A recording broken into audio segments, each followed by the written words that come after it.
Well, hey ManCave, this is Bob for DaBob's ManCave, and today we're talking about scenery on how I built my very first Free-moN N-scale module.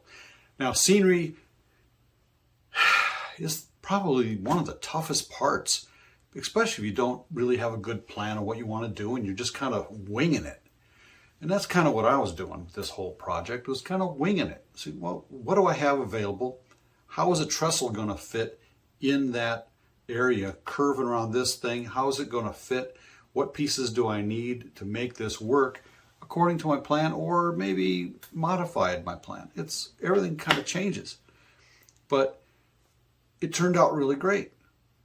So look around, find pieces that you can use that you've been saving for a rainy day, and I found a bunch of stuff that I've been saving for quite a while to use on this layout module. So sit back, grab a drink. This could be a long one. And let's get started right now. Okay, I took and notched the edge there, made a lip for this whole piece to sit down inside of there. And I cut out a little track for the wire to go through there, because the wire is going to go through these holders there. I'm going to feed them through there. And I just slide this down inside.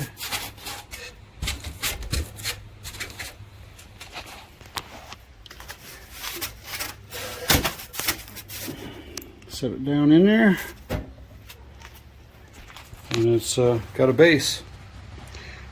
Now I just need to cut in all the other pieces and make this thing look like a trestle and a mountaintop.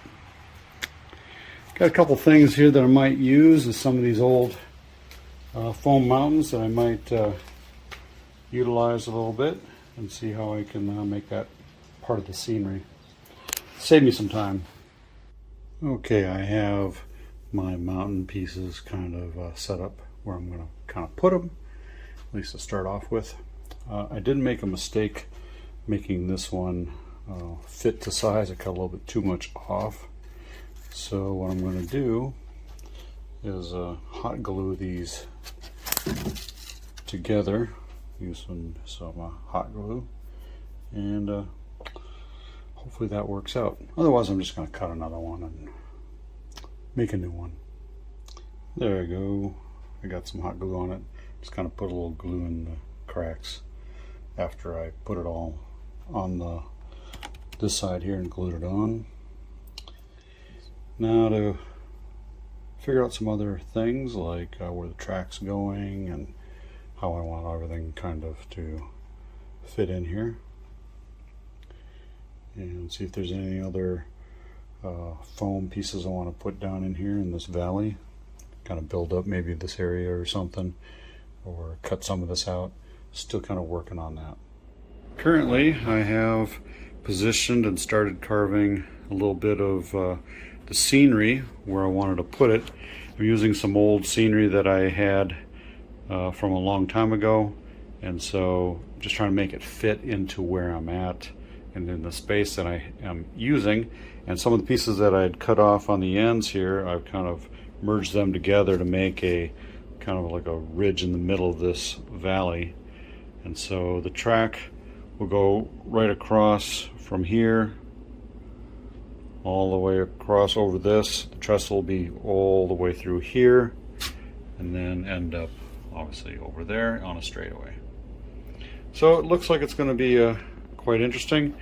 I'm not going to keep the gray here like this. You're not going to see exactly what this is. It's going to be covered up with other scenery, like some plaster cloth in some areas to kind of merge in this area here to kind of make more of a hill. And just it's more going to be somewhat smoother than it looks right now. But from there, I'll just do whatever I feel the need to make. Okay, I ran some 14 gauge stranded wire for my bus lines all the way through to the other side, run through these wire holders here, and I put black tape around my white and black set of wires here so I know which white wire goes with which one if I have to do this again. or just to keep them separate. I'm going to use the red and white for my track power and the black and white as the accessory power bus. Even though I'm not going to have any accessories on here, you kind of have to have those, and just in case someone else is connecting up to you that is running through the track or the accessory bus. When putting on this top over the top of the bus wires, I had to make a channel right in here to make the ability for the wires to slide in and out. If I ever had to replace the wiring for whatever reason, I would be able to get that done, and plus the wires are not pushing up against the bottom of this and making it less flat. Start hot gluing this down. I'm going to do one side at a time.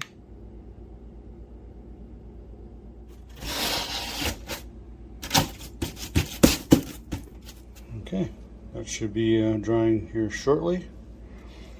And then I'm going to go and kind of get underneath the other sides. So in order to lay down my trestle bridge on a curve, I went and printed out my track plan at 1:1 scale, taped it down to this 2-inch foam, and then used the foam nails to secure the track down to the plan, making sure I got it all situated to where the rail actually goes, trying to get that perfect 24-inch radius on the track. Since this is micro engineering bridge track, it stays in place when you bend it, so it's nice and tight and rigid, and so you get it where you want it, and then you'll be good. If it doesn't go well, I'll try a different plan. I'd heard that before I get too far along, I wanted to apply a coat of paint onto this dimensional lumber, just to keep it from warping over time with some moisture and those kind of things, and just to keep it also dark underneath and just kind of hide all the pieces and bits and all that stuff. So painting it with some black Rust-Oleum and put a coat on there, and then later on go over it again to get it really nice and solid by just hitting the wood. Don't have to get the paint on the bottom of the foam at all, so no one's really going to see it anyway, so just to protect it. So I'm mixing up some lightweight hydrocal, and I'm going to seal the stream that I have right here, fill that all in there, fill in the cracks and everything else. That protects it for when I put the realistic water down. And there you go, I got that all filled in. I probably will end up filling in all of that areas, and now put some of this plaster cloth on there as well, kind of fill in the cracks and everything else. At least that's the theory that I'm going to have here. I wasn't sure I really liked the roughness of it. And now it's just kind of like, maybe this isn't the best idea either. It's just not looking right.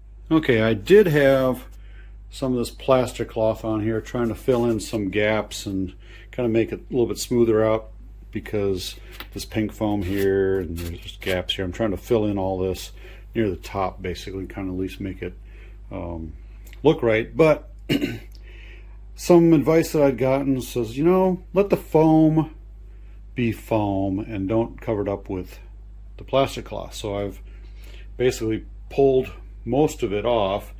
I'm gonna kind of keep this part here and probably put a little bit over here on this side and just kind of leave this one open, and I'll probably put some rocks in here and kind of fill it in with other kind of scenery, maybe sculpt this down a little bit smoother so it just looks a little bit more natural. Yeah, I'm gonna pull this all off and just kind of work with what I have and just make it work. Still gotta figure out this stream here though.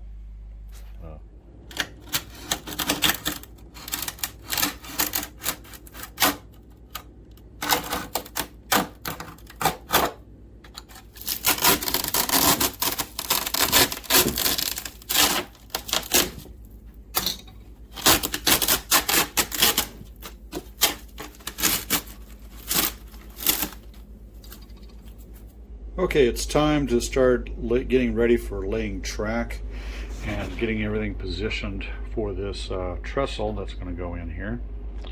So I need to put down some cork right here, center lined right on the lines. So I pre-cut a piece of cork here, and I'm going to lay it out so that it's roughly where it's going to be with a little extra on the edges. I may not glue this part down because I'm going to put in another piece here that has tie plate on the end here. So that's going to be where the flush end is and needs to go. So it has to be perfect. And I'm using some Gorilla wood glue. Don't need a lot. Smooth this out a little bit. And lay my first piece down right on the crack there, or right on the straight line. I've got some marks in pencil right where the center is supposed to go. And it can be off a little bit. That's don't need to squeeze it down too much. There we go. Just let that dry. Once you've given it enough time to dry, you can take your clamps off.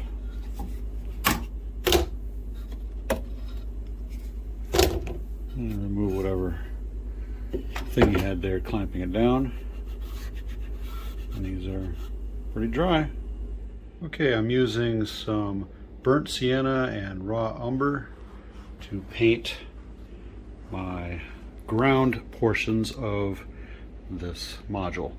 I used the burnt sienna up on top, and I used the raw umber down below to look more like you know, regular dirt or dark dirt. This is going to get covered up a lot with other scenery and stuff, so if anything shows through, I want it to kind of look like it's ground and those kind of things. So now I need to start using the gray, which I have neutral gray right here. It's acrylic, and so that should seal it up pretty well. And I need to get rid of all that pink, and you know, just kind of make it look more granite-like and so forth, and start getting the whole thing looking a little bit more normal looking. And probably start putting in some rocks. I need to fill in this area right here, make it look like it was landscaped and redirected of the water flow. And so I need to fill in all this pink here with some plaster as well, just to smooth it all out, and put some rocks and everything else in there, and make it look more like a stream going underneath the bridge. Okay, I have finished most of the painting of the rocks, getting all the gray back in there and covering up all the pink, most of the pink anyway. There's a lot of stuff still left, like over here, which I'm going to be putting like a rock face over in there, kind of filling that in. I got over on this side as well, and so I just have a few more touch-up things to do, and I think I'm going to move on to putting the fascia on the outside.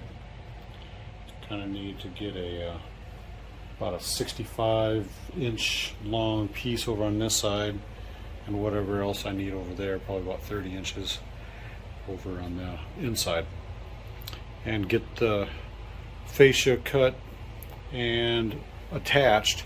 Then I can see whether or not I need to fill in some more stuff down along the sides, which I know I will probably have to, especially over in here where it's not quite flush. So I'll have to do some filler over there and get that all lined up where I want it. And it's moving along quite well right now.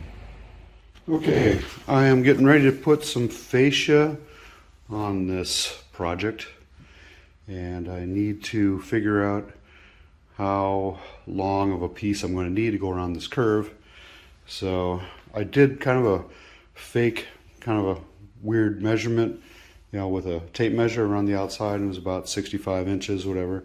But what I'm going to do is I'm going to take this and lay it on its side, mark where it's going to kind of fit right along the edge there, and roll it to the other side, make a mark, and then give me an extra inch or so on the cut, just to give me a little extra flexibility and room to go with it. So that's pretty much what I'm going to do, and then cut it out with a jigsaw.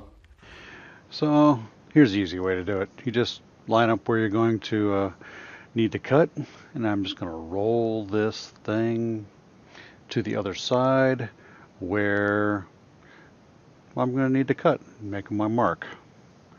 And so get that spot there, just kind of step on a little bit and make my cutting mark so I can cut it all out from that particular area. Measure the maximum, and then I'm just going to cut straight across there after I make my lines, and I'll be ready to start doing my jigsawing.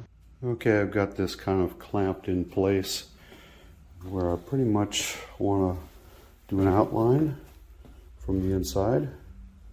I do have some issues where it's going to be a little bit sticking out. We have to fill all that in somehow, but we'll figure that out once I get it all cut in a little bit more pliable after it's a smaller piece, obviously. So I'm going to trace the outline that I want to cut and cut that piece out. Well, I have it clamped on there. I do have some gaps along this side here. I'm probably going to have to turn this upside down and clamp this from the bottom when I attach it, and get that whole thing lined up so that I can start filling in these gaps down here, or maybe even cutting some more of this out so this kind of looks like a part of the scenery, one of the two. Something I have to figure out. So got one of them done, now I just have to do the other side. Now once I get all of this attached, I can start sanding down the edges and flushing it up, and cutting out any other little sections that I want to cut out, and get it all trimmed up and looking a little bit more smooth to the contour of the landscape. Okay, things I have learned. If you have a large radius like this one right here, this kind of wood only bends so much before it starts to crack. So you don't want to put something on there that's not going to be flexible enough. So this underlayment was fine on this side, but when I cut out that piece here for the inside, it started to split. So I had to go with this hardboard, the normal fascia board that you normally see, and it was a lot more flexible, and I had some spare pieces, and one of them just basically fit in there. I secured it with number 6 screws, wood screws, and these finishing washers. I could put number 8s in there, but I didn't have any 8s, so I just put the 6s in here, and they work just fine. Pre-drilled them with a drill bit, 5/64, and then put the washers and the screws in. And I went from the left side all the way to the right side, just working my way across, removing the clamps as I went, and I made sure I didn't go through any other screws that were in there, which there are quite a bit. So, things you learn for the next time.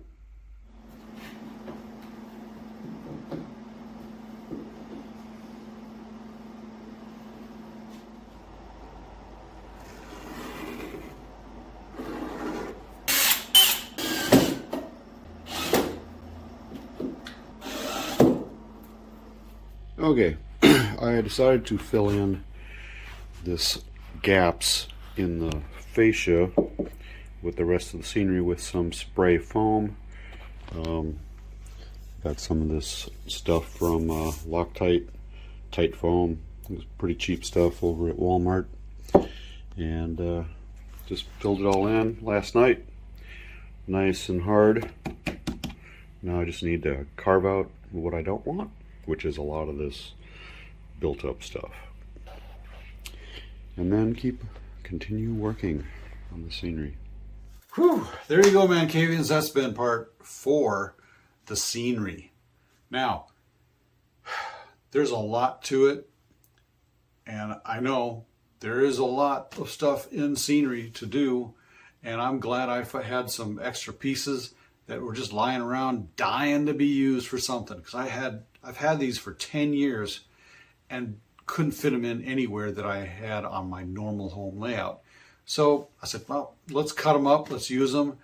I think this part here would work great here, this part would work great there, yada yada yada. I'm glad I went through that whole process of figuring out what I wanted the scene to look like, and kind of had a basic idea, and this worked out just great. So sure, you got to put some track in there. That's part of the scenery. You got to line that stuff up. You got to make sure you put some electrical stuff in before you start your scenery, especially if you're trying to hide it and get it mounted in there. That makes things a little bit easier later. So, you know, kind of a combined scenery and electrical thing. But electrical, by the way, is the next video. So we're going to talk about how I put the electrical together, and then we're going to start working on other things like the big one. So if you like what you saw here today, give me a thumbs up, leave a comment down below and tell me what you liked, what you didn't like. Also, ring that bell so you get notified of future videos like this one. And if this is your first time visiting DaBob's N-Scale Man Cave, consider subscribing. You won't regret it.